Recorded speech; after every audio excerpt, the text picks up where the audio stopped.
The Red Badge of Courage, an episode of the American Civil War by Stephen Crane. Chapter 13. The youth went slowly toward the fire indicated by his departed friend. As he reeled, he bethought him of the welcome his comrades would give him. He had a conviction that he would soon feel in his sore heart the barbed missiles of ridicule. He had no strength to invent a tale. He would be a soft target. He made vague plans to go off into the deeper darkness and hide, but they were all destroyed by the voices of exhaustion and pain from his body. His ailments, clamoring, forced him to seek the place of food and rest at whatever cost. He swung unsteadily toward the fire. He could see the forms of men throwing black shadows in the red light, and as he went nearer it became known to him in some way that the ground was strewn with sleeping men. Of a sudden he confronted a black and monstrous figure. A rifle barrel caught some glinting beams. "Halt! Halt!" He was dismayed for a moment, but he presently thought that he recognized the nervous voice. As he stood tottering before the rifle barrel, he called out, "Why, hello, Wilson! You here?" The rifle was lowered to a position of caution, and the loud soldier came slowly forward. He peered into the youth's face. "That you, Henry?" "Yes, it's me." "Well, well, old boy," said the other. "By ginger, I'm glad to see you. I gave you up for a goner. I thought you was dead, sure enough." There was husky emotion in his voice. The youth found that now he could barely stand upon his feet. There was a sudden sinking of his forces. He thought he must hasten to produce his tale, to protect him from the missiles already on the lips of his redoubtable comrades. So, staggering before the loud soldier, he began, Yes, I've had an awful time. I've been all over, way over on the right. Terrible fighting over there. I had an awful time. I got separated from the regiment. Over on the right, I got shot. In the head. I never see sech fighting. Awful time. I don't see how I could have got separated from the regiment. I got shot, too." His friend had stepped forward quickly. "What? Got shot? Why didn't you say so first? Poor old boy. We must— hold on a minute. What am I doing? I'll call Simpson." Another figure at that moment loomed in the gloom. They could see that it was the corporal. "Who you talking to, Wilson?" he demanded. His voice was anger-toned. "Who you talking to? You the dernedest sentinel. Why, hello, Henry, you here? Why, I thought you was dead 4 hours ago. Great Jerusalem, they keep turning up every 10 minutes or so. We thought we'd lost 42 men by straight count, but if they keep on a-comin' this way, we'll get the company all back by morning yet. Where was you?" "Over on the right. I got separated," began the youth with considerable glibness. But his friend had interrupted hastily. "Yes, and he got shot in the head, and he's in a fix, and we must see to him right away." He rested his rifle in the hollow of his left arm, at his right around the youth's shoulder. "Gee, it must hurt like thunder," he said. The youth leaned heavily upon his friend. "Yes, it hurts. Hurts a good deal," he replied. There was a faltering in his voice. "Oh," said the corporal. He linked his arm in the youth's and drew him forward. "Come on, Henry. I'll take care of you." As they went on together, the loud private called out after them, "Put him to sleep in my blanket, Simpson. And hold on a minute, here's my canteen. It's full of coffee. Look at his head by the fire and see how it looks. Maybe it's a pretty bad 'un. When I get relieved in a couple of minutes, I'll be over to see him." The youth's senses were so deadened that his friend's voice sounded from afar, and he could scarcely feel the pressure of the corporal's arm. He submitted passively to the latter's directing strength. His head was in the old manner hanging forward upon his breast. His knees wobbled.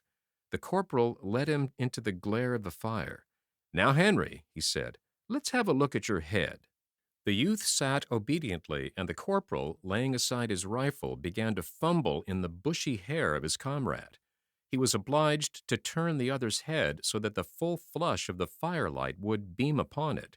He puckered his mouth with a critical air. He drew back his lips and whistled through his teeth when his fingers came in contact with the splashed blood and the rare wound. "Ah, here we are," he said. He awkwardly made further investigations. "Just as I thought," he added presently. "You've been grazed by a ball. It's raised a queer lump just as if some feller had lammed you on the head with a club. It stopped a bleedin' long time ago. The most about it is that in the mornin' you'll feel that a number 10 hat wouldn't have fit you, and your head'll be all het up and feel as dry as burnt pork. And you may get a lot of other sicknesses, too, by mornin'. You never can tell. Still, I don't much think so. It's just a damn good belt on the head and nothing more. Now you just sit here and don't move while I go rout out the relief. Then I'll send Wilson to take care of you." The corporal went away. The youth remained on the ground like a parcel. He stared with a vacant look into the fire.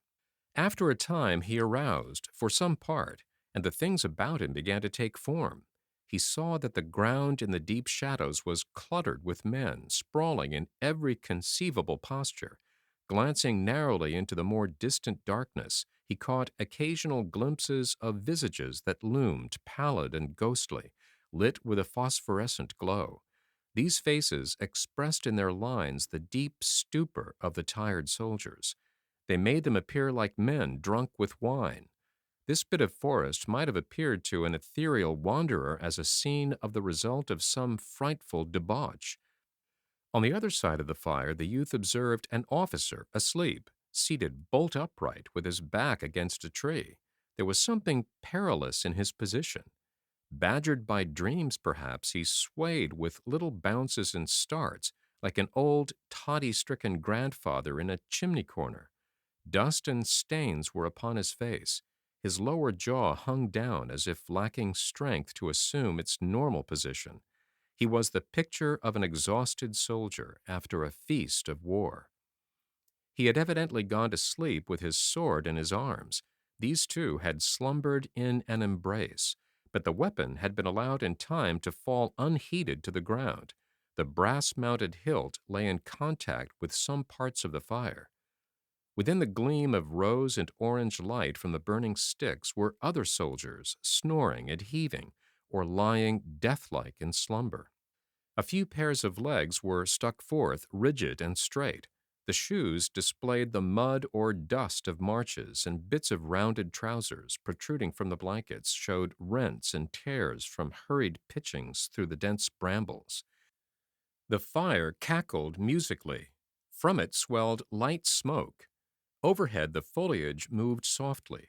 The leaves, with their faces turned toward the blaze, were colored shifting hues of silver, often edged with red. Far off to the right, through a window in the forest, could be seen a handful of stars lying like glittering pebbles on the black level of the night. Occasionally, in this low-arched hall, a soldier would arouse and turn his body to a new position, the experience of his sleep having taught him of uneven and objectionable places upon the ground under him. Or perhaps he would lift himself to a sitting posture, blink at the fire for an unintelligent moment, throw a swift glance at his prostrate companion, and then cuddle down again with a grunt of sleepy content. The youth sat in a forlorn heap until his friend, the loud young soldier, came swinging two canteens by their light strings. "Well now, Henry, old boy," said the latter, "we'll have you fixed up in just about a minute." He had the bustling ways of an amateur nurse. He fussed around the fire and stirred the sticks to brilliant exertions. He made his patient drink largely from the canteen that contained the coffee. It was to the youth a delicious draught.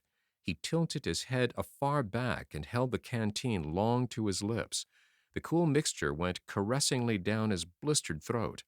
Having finished, he sighed with comfortable delight. The loud young soldier watched his comrade with an air of satisfaction. He later produced an extensive handkerchief from his pocket.